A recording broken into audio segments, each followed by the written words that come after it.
So the presentation today is on one of the scariest things. Nobody likes to even think about this part of the job search usually. You don't like to have this conversation. You don't really do it very well. But it's all about salary negotiation. And we're going to try to take the fear out of the salary negotiation. And I'm going to be referring to this in order to prepare for this. I've taught salary negotiation for years and years and years. But I thought maybe there was something new out there, or people have used a different approach, and I thought that I would do a bit of a survey. And so I surveyed, I thought about doing this survey at midnight earlier this week, and so I thought, whom can I survey in the middle of the night? So I contacted my family. My brother and both of my sons are hiring managers. And so I posed 5 questions to them, and at the end of the presentation I'll list the 5 questions, but some of the information, it was really, I felt useful. One son who lives the way I do responded to me at, I think I sent him the email, what did I say? It wasn't midnight, it was more like 3 or 4, and then and I think by 5 he had already sent me 2 pages of really good information that was appropriate for his family. How many of you in this room have been a hiring manager yourself where you had to do salary negotiation? Okay, it looks like about half of you.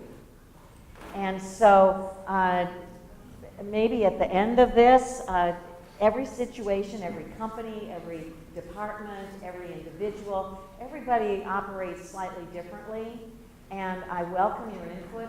Let me get through the presentation that I have, because I'm going to be telling you information that comes from different recruiters that I've worked with, and then my own family members. But you might have your own situation, your own salary negotiation experience that would be very valuable for the rest of the group to hear. And so I hope that at the end you'll throw that stuff up and we can have a real discussion about it. Okay? All right. So your goal when you are going into a salary negotiation is to come out with as much money as you possibly can qualify for, right? That's your goal. All right. Well, the company also has a goal. They want to hire somebody who is the best qualified person they can possibly find, somebody that can solve their problems, somebody that they will pay a fair salary to, and somebody who will stay with them. And so they want to pay them enough money to make them stay, but they also don't want to break the bank on this one person. It's like, you know, you shoot your entire budget on a quarterback, and then you got no offensive line to protect that quarterback because you're out of your money. So how are you, there's a balance in both situations. And your fear is that you might come across as being too greedy, and so they don't want you, they can't afford you, or you go the other direction and you don't ask for more, or you don't request enough, or your expectation is too meager, and you walk away with money on the table that you could have gotten had you only asked for it. And the challenge for the company, of course, is if the amount of money is too low, then the qualified candidate might turn it down and say, I couldn't possibly work for that. It's an insult. Or the qualified candidate accepts because they're somewhat desperate at that point, but they're still looking and they don't stay with you. Or the amount of money that they're offering is so low that they end up hiring somebody who's not a good candidate, who's not really qualified.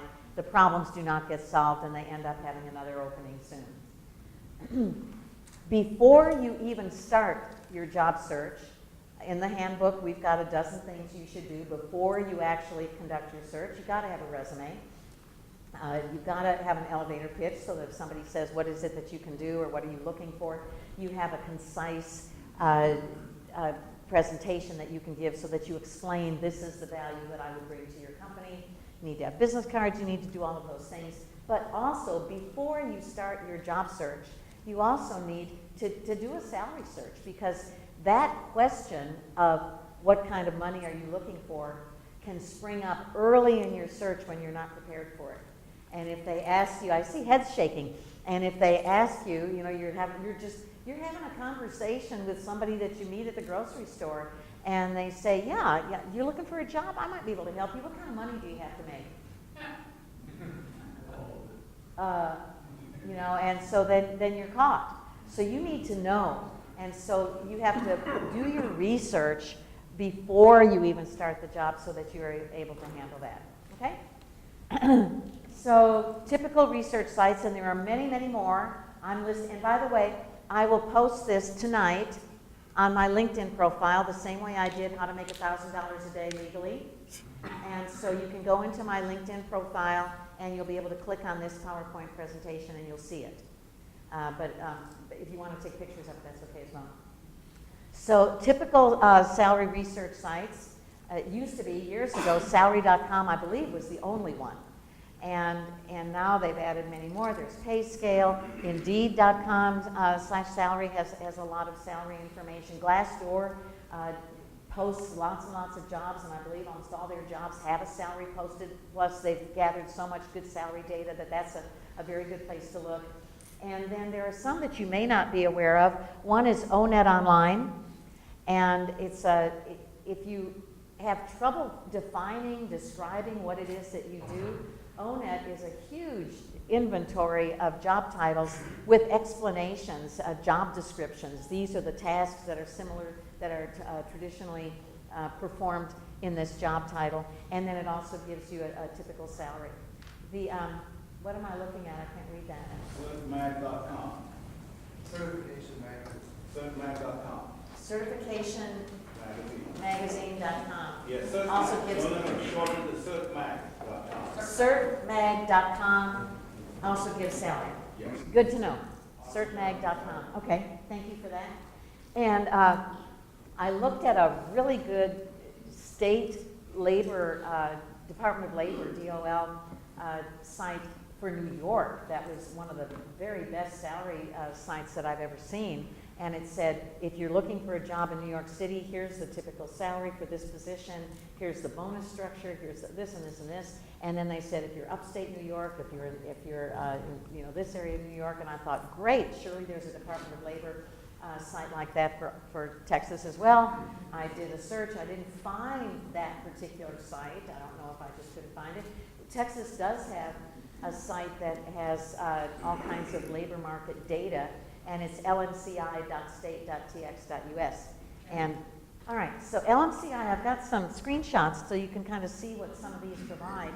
I was going to look for the very same job at a number of different sites so you could see. And with LMCI, they're all listed by SOC codes, which is the Standard Occupational Code. But you can go into Google and you can Google SOC for IT project manager, which is what I did. That SOC code, as it turns out, was 15-1199.09. And I wasn't able to find that everywhere.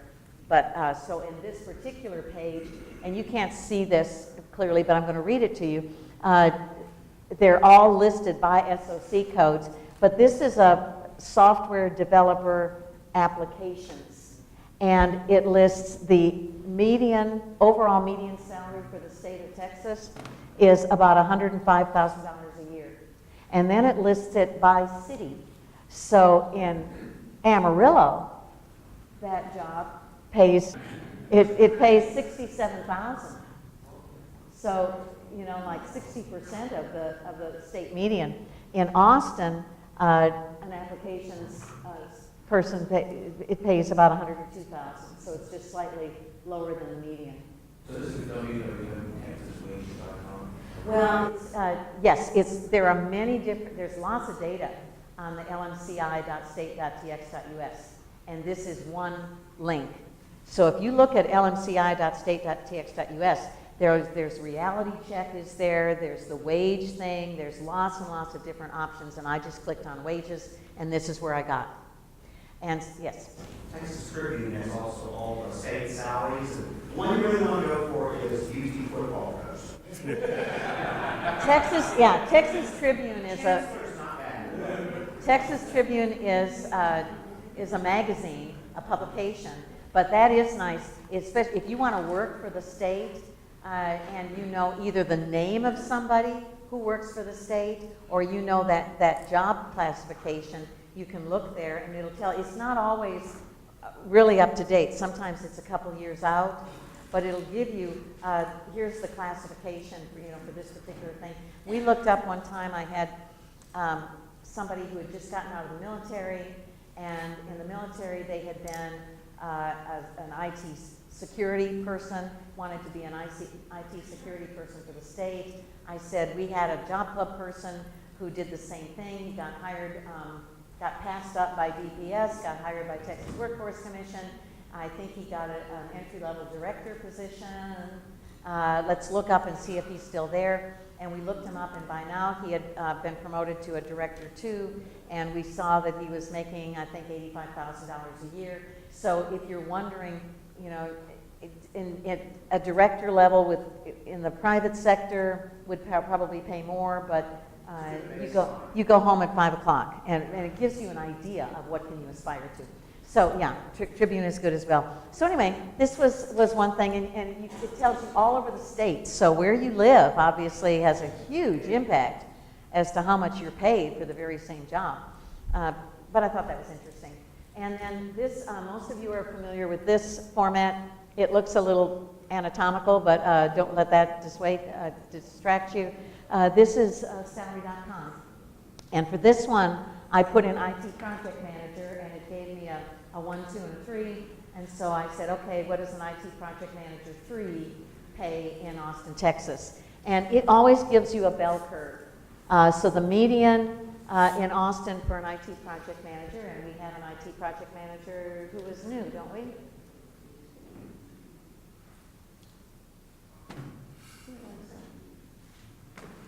The very first guy that went up there, I can't remember.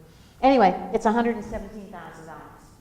And then, and sometimes I have thought that salary.com was a little bit high, but at any rate, it's good.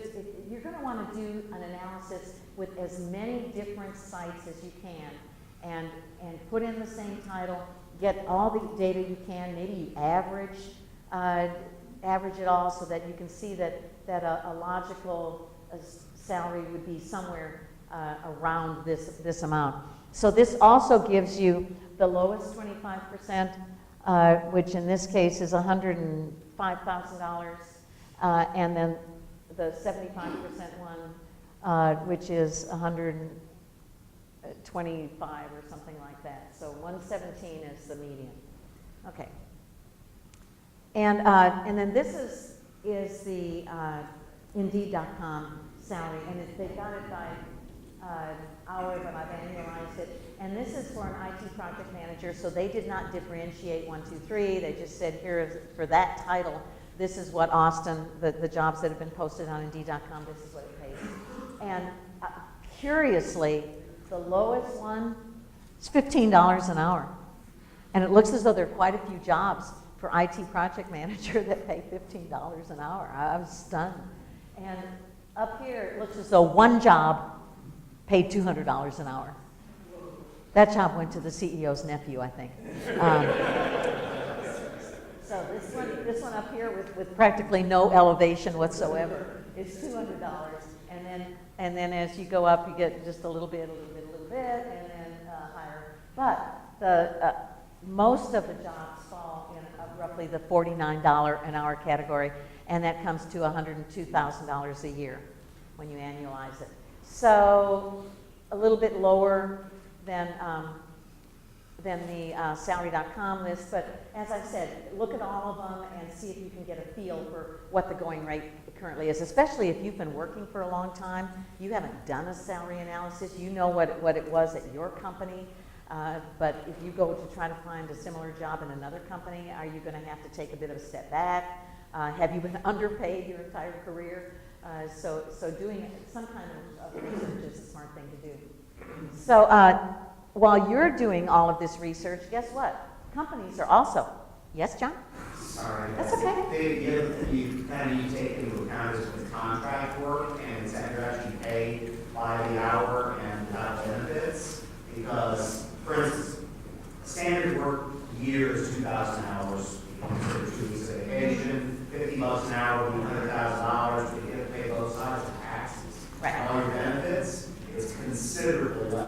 Right, so usually, if you're trying to figure out if you're a contractor, if you're a 1099, you usually add 20 to 25%, sometimes even a little bit more than that, because you're having to pay your taxes and both sides of Social Security and a lot of other things. So there's a 45% off rather than 30% out of your paycheck. And I'm making sure it's quick. It's not real accurate, but figure that into the equation. So companies are also researching, because they're trying to figure out what are we supposed to offer these people. So they're researching is all, and they start with the company budget. So they work with the controller, the CFO, and they find out how much money are we going to have to work with this year. And then they look at the individual divisions, the departments, and then they look at the hiring managers. And usually if you're a hiring manager, at the beginning of the fiscal year, they say you're going to have X number of dollars that you're going to be able to use for your full-time employees. And so, again, if you are going to pay a quarterback your entire budget, then who do you have to support? So they have to dole that out. And at the very end, when I tell you some stories, I'm going to tell you about a company you're going to be surprised to hear how low they were ending up offering people at the end of the fiscal year just because they had shot their wad earlier. Brian? Well, about that hiring manager budget, right? And, one of the things, I can sure we also is trying to guess a little bit in terms of what they may have budgeted for a particular role, because at the end of the day, it's what they value that job, not necessarily what you value yourself. That's the kind of paradigm shift. And so my experience has been is that typically from a budget perspective, the hiring manager usually has around the 25 percentile. Okay, when we look at the bell curve average as opposed to the median, 117 for the project manager, they're typically budgeting at that 105 level, and that's usually, and then they may or may not have some flexibility on it. Right.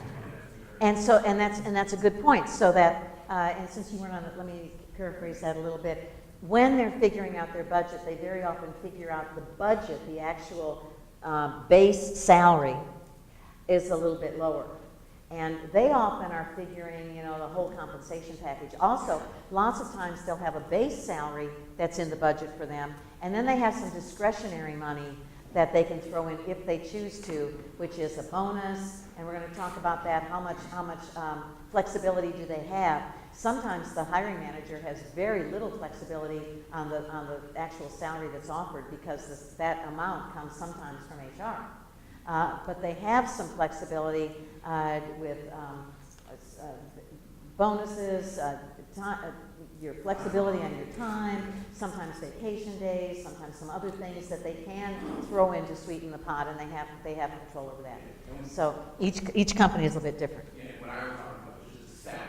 Just the base salary, and very often if they're going to do the base salary at the median, that might be how they figure it, but lots of companies are going to figure the base salary is a little bit lower than that. All right. So they look at the company budget, they look at the budget that the hiring manager has. They also look at the competitors. Who else is in their industry sector? They want to make sure that they're going to pay somebody a competitive salary so that person is not going to bolt and go to a competitor after you've invested time and training in them. So they want to know exactly what that is going to be. And there's a place that they can find that out, and that's through the Radford compensation surveys. Usually, job seekers do not have access. How many of you have used the Radford survey data? John's the only one.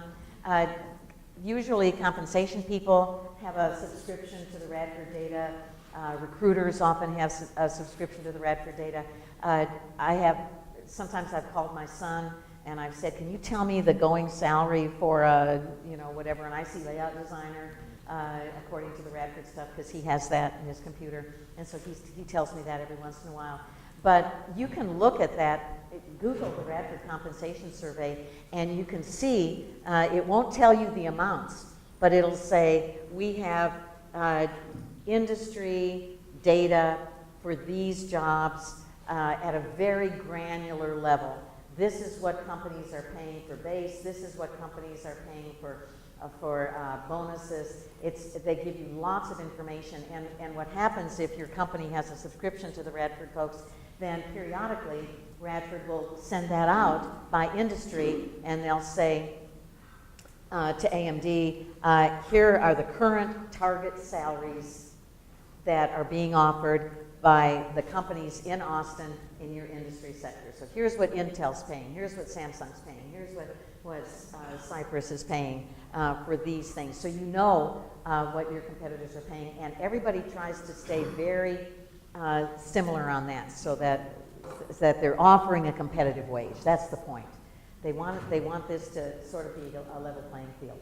Is it based on drawbacks, or is it actually based on inquiring about I don't know. So the question was, is their data based on job experience, or is that what you said? Oh, what it was advertised for? No, I don't think so. The job is paid on what's actually paid, and so is a person's compensation private? I think in many cases it's publicly available, and that's why you have to be a little bit careful about what you say when they say, what was your last salary? And no, I don't think it's publicly available, but many companies will give that information.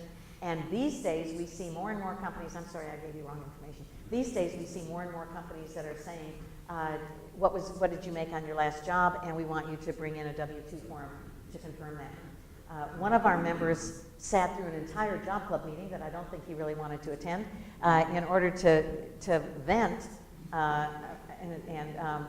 and tell me this. He was so furious. I haven't seen him since this, because he was just absolutely livid. He'd been unemployed for a long time, and he found a job that was perfect fit for him. And they said, we want your work history, your salary history for the last 15 years, and we want you to bring us, this has to be, whatever you say needs to be able to be validated by your W-2 forms. And he felt that was such an incredible violation of his privacy. And I've got to tell you, people in Austin, as a group, do not want to give up any past salary information. None. They don't think it's anybody's business. They don't want to give it up. But more and more often, that's happening, and that question is asked.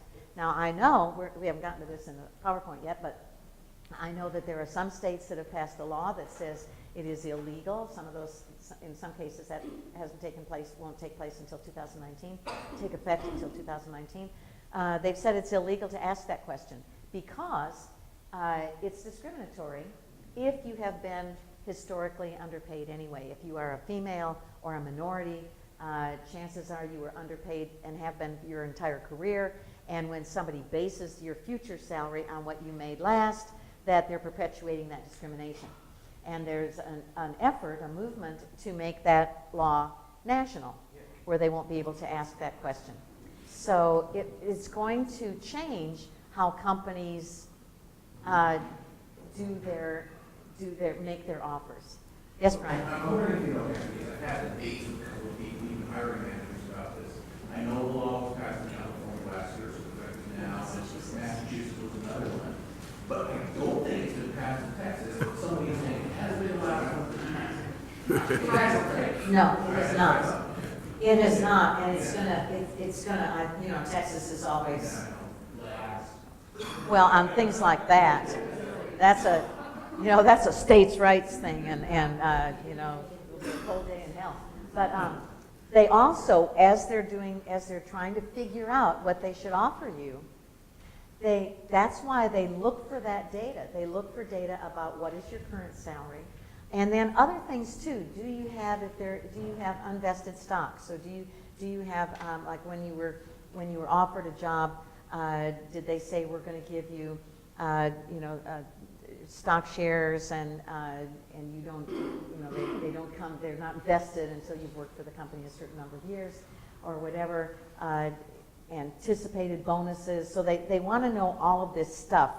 Are we going to, if we hire you, are we going to have to offer you a relocation package, or do you live here? They look to see get as much data, financial data on you as possible, so that when they make an offer, if they do, they can make it specific to your situation. Yes, John? There's an NIST standard on PII data, personally identifiable information. There's a lower standard called SPI, which is sensitive personal information. But under the NIST standard, any financial information linkable to an individual, which would be salary, maintained by an agency, which would be the IRS, is considered PII data. So, Yes, but sometimes when you do a reference check, you can ask, you know, what dates did the person work for you? What was their job title? And in some cases, you can say, and what was their compensation? And the company will give that. but they'll ask for a release on that. The Right, company can't give right. without your release. But often, when you sign an application, what you're signing says, I give my prior company authorization to provide, you know, the following kinds of information. I give the company permission to do a background check. I give the company permission to do a drug test. I do a, you know, so you're giving them that permission with that signature. And if you don't sign that, sometimes that kind of screws up your consideration. So how do you handle that question? We're going to get to that. We have a slide on that very thing. That's exactly what I was about to say. It was like, if you do your research, I mean, I know your historical data is your historical data, but if you know what the range of the salary should be, then you could come to them and say, what did you make? Like, well, look, I made this last time, but I know that this salary should be in this range. That's right. And then you can get That's right. And what you want to try to do as much as possible is don't make this be a confrontational thing. They want to pay you something fair because they want, you know, if you're the guy that can solve their problems, they want to hire you, and they don't want this to be a turmoil and an adversarial relationship. And in order for them to do that, you're going to have this conversation at some point. And so you should be prepared for it. And don't be uptight about it, but understand put yourself in their shoes as well, and understand what they're trying to do with the data. And then firstly, that 15 years of W-2s, that seems absurd. The IRS only goes back like 7 years. It's like, And I don't exactly remember. It seemed to me that it was an unusually long time. I've seen quite a few. They did go back a number of years, but it may not have been and at some 15. point you want to say to them, like, either I might have been making that up. That might have been fake You're information. going to have to take my word for it. It's awesome. But it seemed to me that it was an unusually long time. But I have seen quite a few times when they have said, what did you make on your last job? And that needs to be verifiable by a W-2 form. I've had some clients who very proudly told me that they had lied when they answered that question. One girl in particular, I remember she said she was so proud of herself because her last salary was $50,000 a year, and when they said, what did you make? She said $60,000 a year, and they made her an offer that was $65,000 a year. And she said, you know, if I hadn't lied, I probably wouldn't have gotten that much. And I said, you know, I'm happy for you. It's not ethical for me to advise you to lie. And you have to remember that many companies will confirm that. And if they discover that you have lied, you're done. You're done. And Austin's a small town. You have to be careful about that. But at any rate, so they're doing research so that they can come up with a good figure for you, and you're doing research so that you can come up with a good figure for them. Okay? Everybody's working on the same, and what you're trying to do is meet in the middle with a hiring offer. All right. So once you have figured out, here's my bell curve, here's the range, then you look to see, where do I qualify on this bell curve? Are you the $200 an hour guy out there because your qualifications are so stellar? Are you changing into a new career where you have very limited work experience and you really can't, you don't have much to leverage? So you look to see if it says master's degree is preferred and you've got this preferred qualification, great, you can leverage that. If you've got a recent certification, so that's exactly what Adam was talking about. If you say, during my unemployment, I took advantage of that time and I learned 2 new software programs, or I got this certification, and so I have more value that I can add than I had at my last job, so I should be worth more. So you're trying to figure out, you know, what are the things that I can throw in there that will qualify me where I want to be. it counts for not only job experience, but specific industry experience. Jeff is applying for a state job, and he sent me his the job posting and his state application. So I'm kind of an expert on the state application, although the game has changed, and he was telling me that that particular agency now has a whole other application component that they pay more attention to. I know nothing about that, so he's going to educate me on that part. But I said, your issue is going to be, it's a project manager. It's kind of an IT project manager position. And he's got tons of project management experience. He can manage projects in his sleep. So he's so well qualified in that area. But they kept saying, we want IT experience. We want IT experience. And his projects were different. And so he has job experience, but he doesn't have that particular industry. And I said, I think that's going to hurt you, and you won't be able to. He said, where should I be on the range? Will I qualify for the high end of the range? And I said, well, you would for project management experience, but they keep saying, I want this software background, I want this IT background. And so you lose some of your leverage ability when you don't have exactly, that category. So all of that has to be taken into considerations.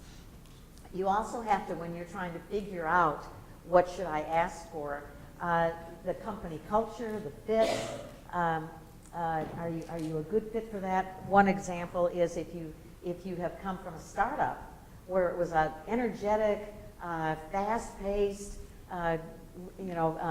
place where you were making decisions on the fly and all that stuff, and now you're applying for a job with an established bureaucracy, a government job, where everything moves rather slowly. It's more tedious. It's less efficient. And there's tons of layers of bureaucracy that you have to sift through. So, the startups pay a lot more. They tend to pay more than something in the public sector. And that whole thing is as well. Private sector jobs pay more. You can ask for more money in a private sector company than you can a public sector company. You can ask for more money in a private sector company than you can in a nonprofit, which traditionally pay 75% of what the same job would be in a private sector company. Also, company size. A big company is likely to be able to pay you more than a mom and pop operation, where they just don't have the resources to pay you a huge salary often. And then the earnings, as the company had some really good years, they landed some big government contracts, they got a lot of money, or did they have a bad year? They're Volkswagen. They're kind of scrambling now for money. So you look at all of those different things when you're deciding what can I ask for in this company. And then the state of the economy. If the whole economy, right now we're booming, and companies very often have a ton of assets. They've got a huge cash flow, and they're flush with money. You might be able to ask more because they've got more. Whereas when things are tight and they're kind of scaling back, then maybe you have to scale your expectations back as well. So when you're trying to figure out, it's not just all about you and what you feel you're worth. It's also about what am I going to ask based on that. What are they going to be able to pay me? So when does salary negotiation start? Anybody have an idea? Can start as soon as you talk to a recruiter. Okay, so she says after the job offer. John says it can start with the recruiter. I'm going to give you 3 different stages in the process, and then we'll have a vote. One is when you fill out the online application. One is during the screening interview with HR. That's what John was talking about.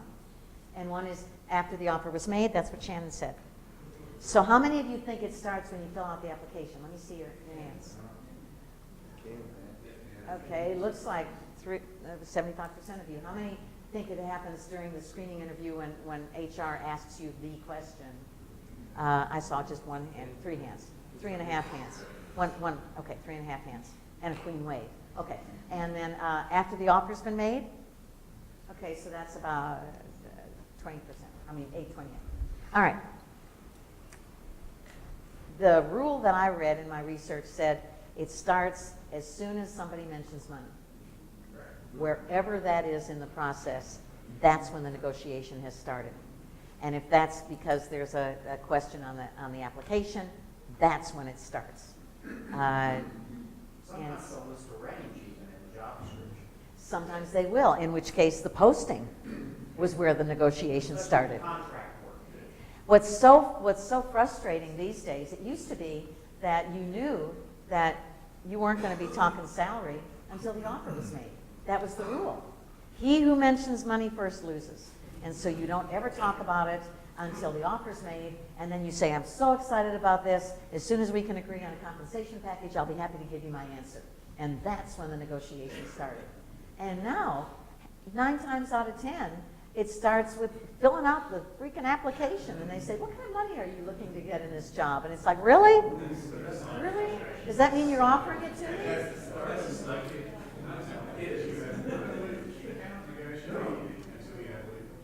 Okay, so we have a debate going, but we don't have time for it, so we're going to move on, and you two can meet in the parking lot and talk about this.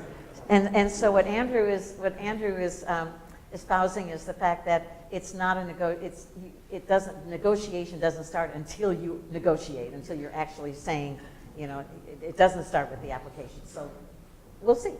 So when you're filling out the application, and they ask, what was your last salary, or what is your current salary? So you have some choices sometimes as to how you deal with that. You can avoid the question, skip it maybe, and move on. You can actually provide the information that they've asked for, put it down there. You can sometimes kind of say it varied because your bonus structure varied, or it was a base plus commission, so you can't really give an answer to that. Sometimes you try to avoid it by putting all zeros, or putting all zeros in like a 1 cent, just as a placeholder, so that you can move on through the application. Sometimes there's a little note that says, if you do not provide this information, you will not be considered for, you will not be considered for this position. So every application is a little bit different as to how they deal with that. Sometimes the question is not, what was your last salary? The question is, what is your salary expectation for this position? What are you looking for in a salary? And again, you can avoid that. You can say market value.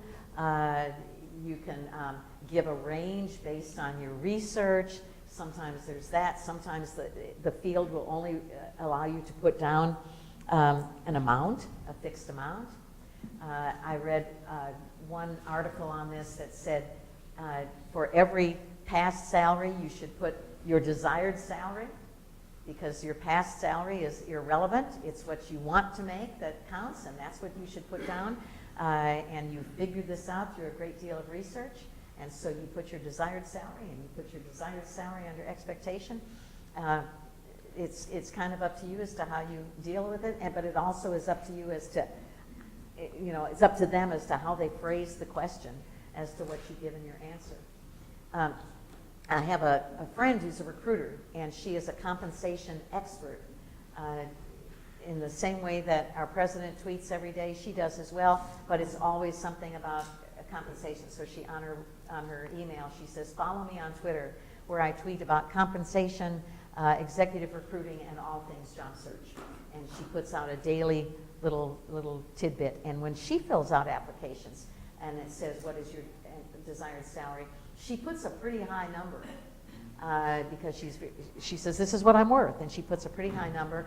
And then if there is a place on the application for comments, then she says, the salary is what I feel I'm worth, but I look at the entire compensation package, and for a job that I'm really interested in and excited about, I'm certainly willing to, to discuss alternative salaries or something like that. So, a couple of things.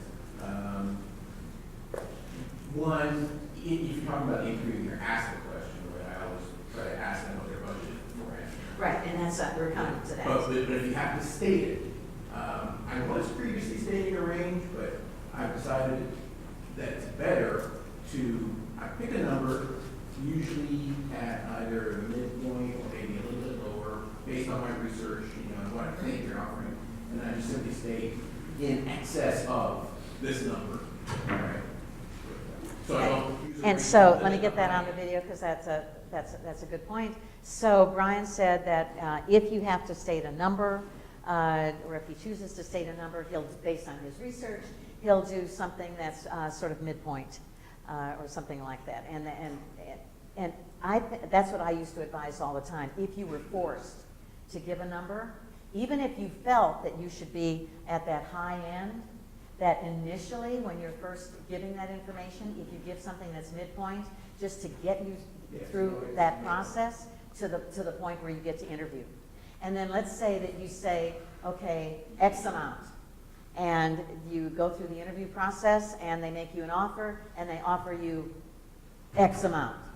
And you say, thank you so much, I'm so excited, I can't wait to get started, but the salary seems a bit below market for this job. And they say, well, I believe that that's what you put on your application. Oh, I know I did, because I wanted to have a face-to-face interview, so I priced myself rather midpoint. But now that I have learned that I'm going to have 15 direct reports, and I'm going to be traveling 40% of the time, and there are a great many more responsibilities in the job that were not initially part of the job description, I feel that a more appropriate salary would be in the range, in the area of this. And they do that, you know, they post an amount or a range, and you think, I can take this job if I can only get the high end of the range, and then they offer you something lower and say, oh, well, this is where we start people, and this is what you can work up to, is the high end of the range. So once you find out more about the job, you can, they're going to pin you down early, then you have the opportunity to say, that salary I felt was appropriate based on the job description I had at the time. But now, I believe that, this is I've done some more research, and here's what that is. If they ask the question in the screening interview, so often, what salary are you expecting? My advice is that the first approach is that you postpone talking about that completely. And you say, you know, I appreciate your wanting to know that, and I'm happy to discuss it, but at this point, I just can't, because I don't know enough about the job. If we could postpone that, put that question on the back burner, and let's talk a little bit more about the responsibilities of the job, then we'll see if I can give you a more definitive answer. But what if they don't allow you to do that? They say, no, we need an amount. Then my advice is that you turn it on them and say, well, I'm sure you have an amount budgeted for this position. What's your budgeted amount? And sometimes they'll say, well, we're considering from year to year. And sometimes they'll give you that, but sometimes they won't. And sometimes they say, no, we need a figure. And so at that point, I think you should say, well, based on my research, and you don't have to say exactly where you researched, but based on my research, the current market rate is this to this. And if you want to bump that up a bit and make that be a little bit on the high end, is that range within your budget? And see what they say. So when the negotiation essentially starts after the offer has been made, always, no matter if it's high, low, midpoint, whatever, always thank them for the offer, always be enthusiastic and excited about the possibility of joining the company. You always want to say that. They want somebody who's excited about it. And then it's fine to say you want to think it over. Sometimes people get an offer and they're so excited, and the offer is really good. It's even more than they had anticipated, and they're able to commit right then and say thank you, and they accept on the spot. My son said that of the people that he interviews, 30%, roughly a third, accept on the spot. A third go home and think about it and accept without negotiation about a week later, and a third want to negotiate. So obviously it varies with different times, but that means that the offers that they are making are competitive and appropriate. So it's fine to say that you'll think it over and get back, and you can say the compensation is fine, but I may have some questions, so let me just go home and think about it and see if there's anything else that I feel I need to know before I make my decision. And I think it's fair to ask that. And you can also plant the seed for a future negotiation by saying, I'm very excited about the job.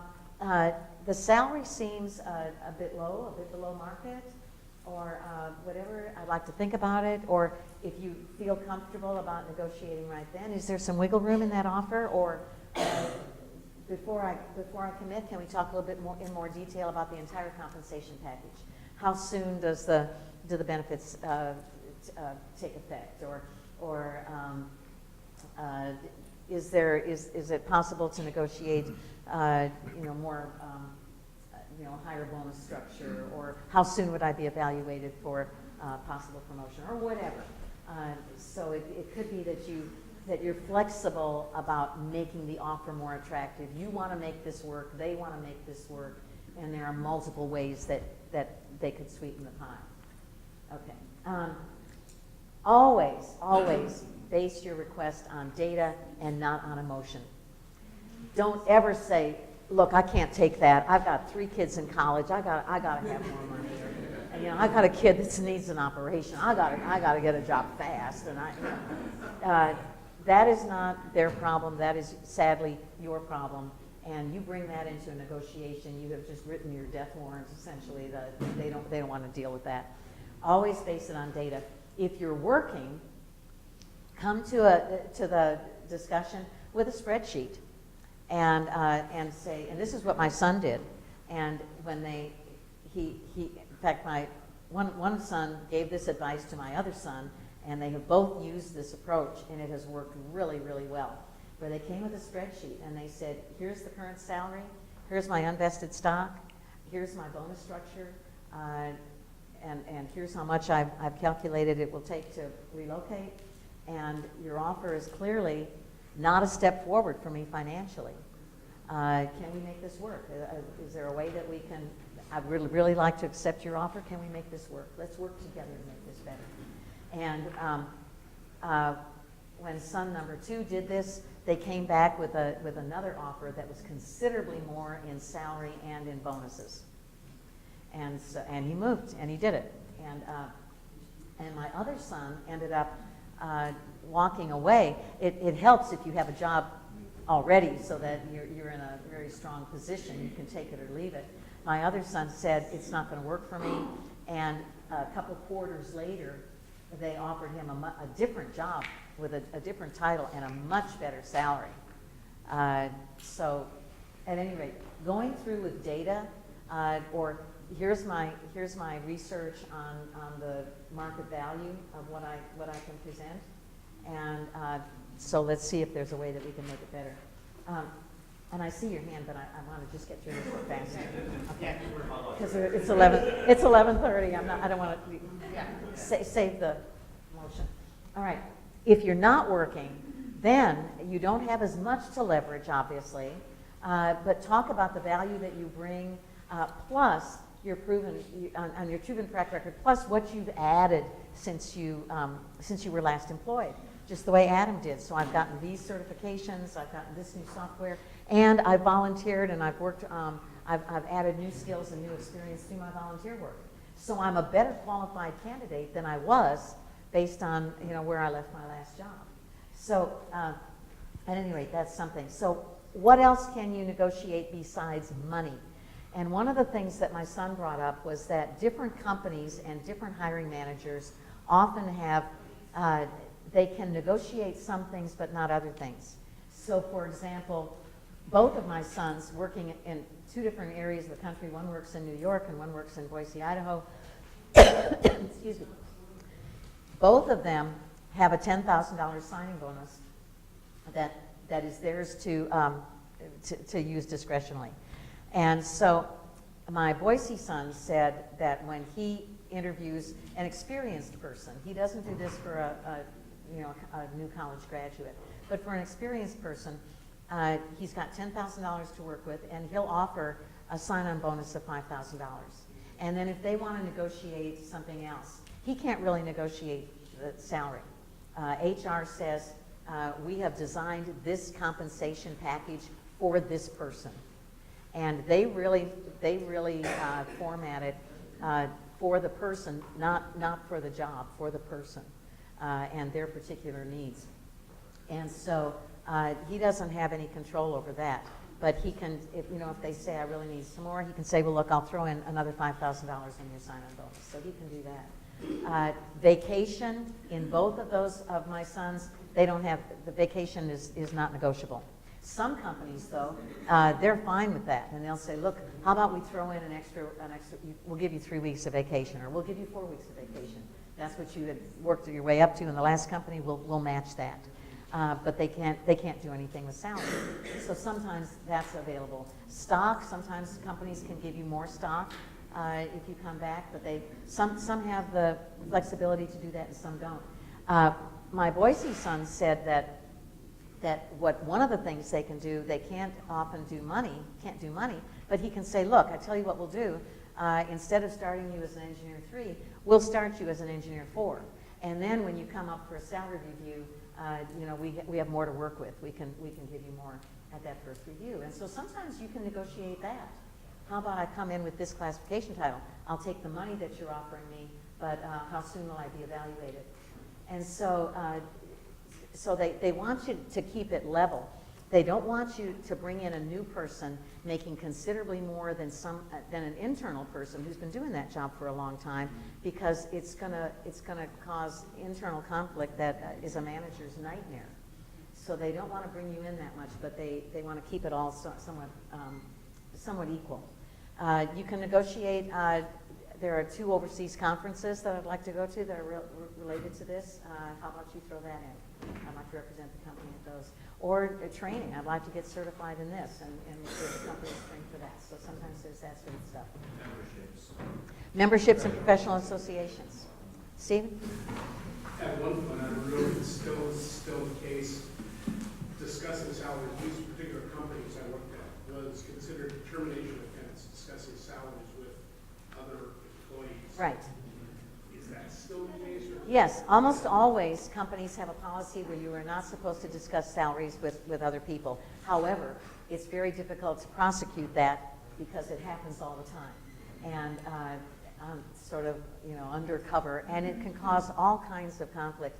My son sent me something that I wasn't able to put in a screen, but he says he also tracks, showed me the graph that he creates for the people that work for him already. He has 25 direct reports, and he's got them on a scale, and he has notes on it where he says, like for example, one person he said he hired and he felt that he overpaid him, and he said, we're starting you at a higher salary than we normally would, but this is going to include your first year raise. And they were happy to have that money ahead of time. And so in order to keep things relatively equal for the internal candidates, or the internal workers. And I'm afraid this might be a generational thing, but I agree with you in terms of, I come from an area environment, you never discuss salary, but more and more, and it seems to be a characteristic of millennials and newer companies, in particular in the tech field, they are moving towards having more transparency about salaries. It's not as taboo, and even to the point where they're publishing, the salary ranges for all different positions. Yeah, Whole Foods, they said anybody can go into the Whole Foods computer if you're an employee, and you can see what everybody's paid. And there's a leveling thing that my son was talking about as well. So he's got, on his graph, he said 8 and 9 are too far apart. And so they need to do something to bring that gap closer and level that. And? So I've actually read about that. So like the old school mentality is very much like you don't want to talk about your salary because you don't want to create strife between employees. But that's kind of a fallacy, because really what it would create is a strife between the employees and the managers of the company, which is what they're trying to avoid. Because if I complete the same job and I got making $10,000 more than me, like I'm not going to be I shouldn't be dissatisfied with you. Good for you. I should be dissatisfied with the company. And that's what the company's trying to avoid.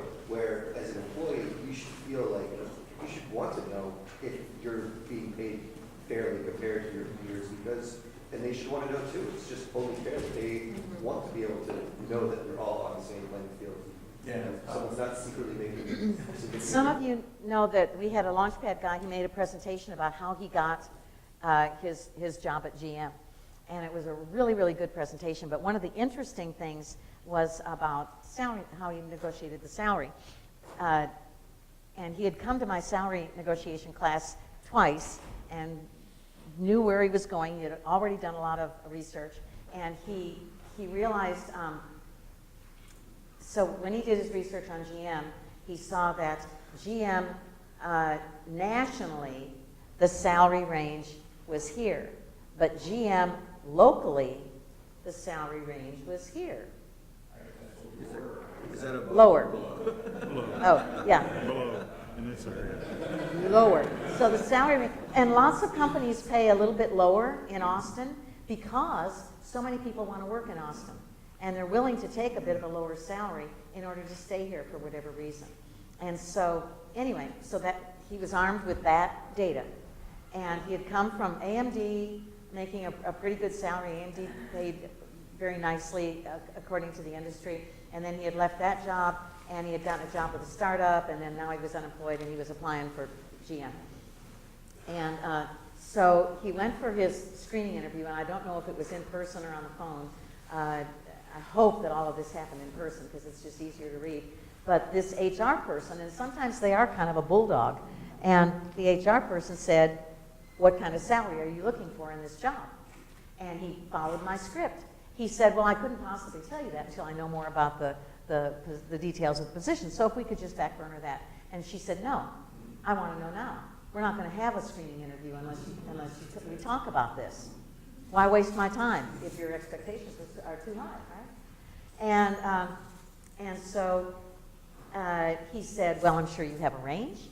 What's the range?" And she said, "We're not going there. I want a figure." And they always say, never give a figure. Never give a specific number, because that's what they're going to pay. And maybe you could get more. And so, but she wouldn't move. And she said, "I want a figure."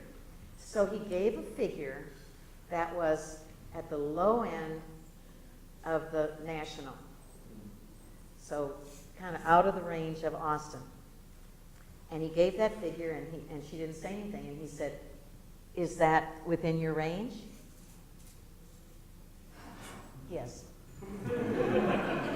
So he went ahead and he had the interview, and he did some really, really smart things in the interview, and he got the offer.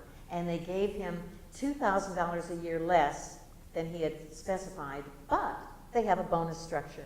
And they said the average bonus is 13% of your salary, which was much more than the $2,000.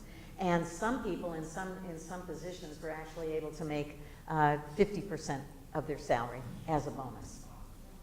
So do the research, be confident, but they need the information. So it's not like you can keep it a secret forever and ever, but be prepared for the question. I wanted to tell you a kind of a tragic story about Indeed, which is one of the very best companies to work for in Austin, and people love working there, and I'm sure that their salaries are competitive. But last year they doubled their workforce, and this year they plan to double their workforce again. And at the very end of 2016, a job club person came and talked to me and said she had come out of VMware. I don't remember her name, so I don't know if she's working for Indeed. I can't remember what her name was, but she had come from VMware where she had made $70,000 a year, and she was hoping to make that much again or more. And usually companies will try to pay you, at least according to my sons and the research I've done, if you're coming from another company, they'll try to make it be sort of a lateral, if you're working plus 10%. So at least as much as you were making plus some for the whatever that is. And so she had a phone screen with Indeed, and they loved her skills. It was a new position they were creating, and it had the word global in the title, and so she assumed that it was going to be a pretty decent salary. But it was the very end of 2016, and then the recruiter had called her back, and she said, I was going to just put you forward for another interview, but I really need to talk to you about the money. And said that this is the end of our fiscal year, and I'm afraid that they can't offer you any more than $45,000 a year. And so I didn't know if you wanted to move forward under those circumstances or not. And so she had said, well, let me think about it. And then she came to ask my advice. And I said, well, a big chunk of whether you want to take a cut like that has to do with how much do you want to work for Indeed. That's one of your top target companies. And so are you willing to do that? And I said, now one of the things that you might try to negotiate is I'll be willing to take this huge step backward temporarily, but once the fiscal year starts and the department is flush with money again, I would like that built into my contract that, at this point that I'll be making, what I would like to negotiate what that salary would be after the new fiscal year. And whether you decide to make it retroactive or whatever. But I will start at this low salary because I really want to work for the company. So it just depends. I was shocked to hear that story, but the recruiter had said this is how it is. And then I wanted to tell you two stories about clinical research firms. One happened long ago. I've been doing this so maybe this was 20 years ago that I heard this story. And this lady was able to, negotiate a salary because her qualifications were so exceptional. It's very hard to find somebody with her mix of qualifications. And she negotiated a salary that was $128,000 a year plus bonuses, and she was able to work from home. And but you think about that industry, I said analyze the industry. Well, the clinical research industry, who pays for those clinical research trials? Pharmaceutical companies. Pharmaceutical companies tend to have a lot of money. And so she was not afraid to negotiate, to ask for more because of the nature of that and because she was so confident about the value of her skill set. And so she made this fabulous thing. So come forward another 15 years, and we had a Launchpad member who she had some issues, some challenges about looking for a job, and she had an offer on the table for a low-paying job with the state when she got a call from a clinical research company to come work for them as an HR manager. And she went, this whole story is very confusing to me because it doesn't exactly make sense. She went there and talked to the recruiter, and the recruiter said, the salary range for this job is $70,000 to $80,000 a year. Are you okay with that? And she said, yes, that'll be just fine. And it was like twice of what the state was going to pay her. And so she said, that'll be just fine. And then the recruiter said something really curious. The recruiter said, based on your qualifications, I believe you might even be able to get something in the low 90s. And she said, really? Well, thank you so much for the information. Good to know. She had the interview. The hiring manager gave her a tour of the facility. And then at the end of that said, we're very interested in you. We'd like to offer you the position. What kind of money would you like to get? And she said she had never negotiated before. And she ratcheted up all of her courage, looked him in the eye and said, I'd like 90. What did she say? I'd like 93, I think she said. And he said, sold. Without hesitation. And so we all said, wow, what a great negotiator you are. But what confuses me is that there's a big tent of HR. There are the recruiters that work for the company. They want to get the best qualified person for the lowest amount they can. She had already said she'd be fine with 70 to 80. So why in the world would they say you should ask for more? That doesn't make any sense. And then, but the other side of the tent are those outside recruiters that are, live in Minnesota or something, and they call you and they say, you fit the demographic for this position, and we'd like to put you forth as our candidate. Is that all right with you? And they do not, they essentially are like your defense attorney. You tell them everything because they are going to present you. They're going to build a portfolio for you. They're going to present you. They want you to get a lot of money because that's how they're paid. They'll get a piece of your action. The other one, it doesn't work that way. And so that whole story just confuses the heck out of me. I don't understand why that happened. But again, pharmaceutical company, they had deep pockets. And really, Back onto your slide with the salary responsibility.